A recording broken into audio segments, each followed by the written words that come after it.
Hi everyone, I wanted to talk about something I call the oven timer conundrum. And what this is an illustration how someone with autism will communicate versus how someone who is neurotypical will communicate. And neurotypical, I might also call them normies because let's face it, they're pretty much normal and we're the weirdos. But anyways, or neurospicy as I like to say. So anyways, in this illustration, say we are putting something in the oven. The item in the oven is irrelevant and the timing on the oven is irrelevant for this particular case. So you're putting something in the oven. However, the oven timer does not work. So your significant other asks you, hey, did you put the timer on? Now they're of course saying the oven timer. Or did you put the oven timer on?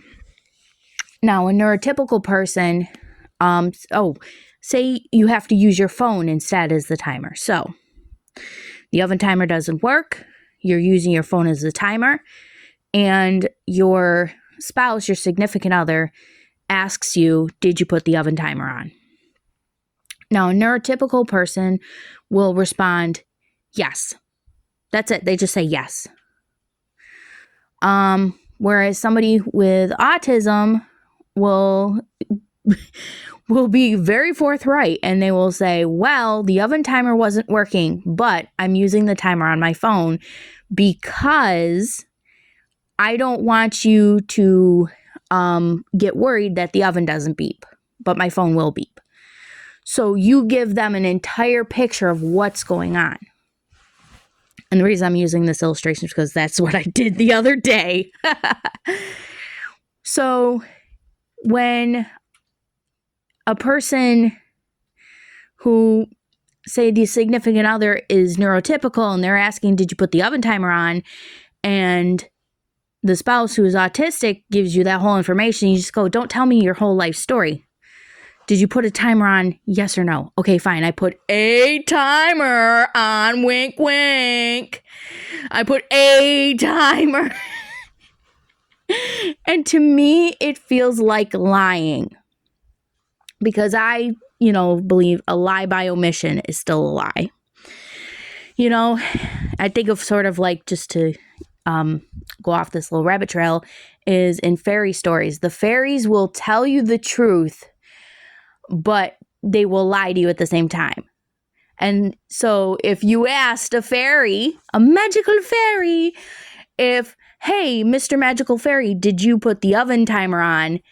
And the magical fairy who wants to lie to you, but has to tell the truth, says, oh, I put a timer on, all right. I put a timer on. A timer. So it's pretty... So... They're telling you the truth. They have to tell you the truth, but they're making it into a lie to deceive you so that you think, oh, the magical fairy put the oven timer on because they said a timer, and the magical fairy's like, ha ha ha, I used my phone timer. Ha ha, I've deceived you. But you deceived yourself because I cannot lie. So that's how I kind of think of neurotypical communication is... It's like they're all trying to be the magical fairies.